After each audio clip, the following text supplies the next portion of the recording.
ঘড়িতে বাজে 5টা 20, তাড়াতাড়ি রেডি হয়ে গেলাম দেরি না করে। তারপরে এলো আমাদের বুলেট ভাই রিয়াজ আমাকে নিতে। দুজনে মিলে আস্তে আস্তে মা ফ্লাইওভার দিয়ে যেতে লাগলাম। আর এই দৃশ্যটা তো তোমরা জানো কত সুন্দর। মা ফ্লাইওভার শেষ করে আমরা আমাদের গাড়ি পার্কিং করে পৌঁছে গেলাম নিউ টাউনের ক্লক টাওয়ার।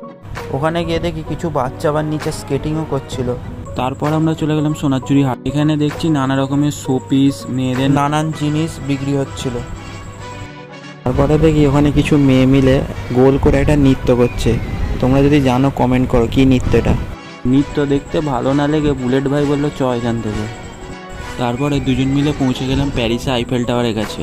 খুব সুন্দর। তারপর ওখানে কিছুক্ষণ দাঁড়িয়ে ফটো ভিডিও করে আমরা বেরিয়ে পড়লাম। তারপর চলে এলাম আমরা ইকো পার্কে যাওয়ার রাস্তার সামনে, আর ওখানে খেয়ে নিলাম ম্যাগি আর ঠান্ডা। খাওয়া দাওয়া সেরে আমরা চললাম বাড়ি। আর এরকম ভিডিও দেখতে চাইলে করে দাও লাইক, শেয়ার, সাবস্ক্রাইব।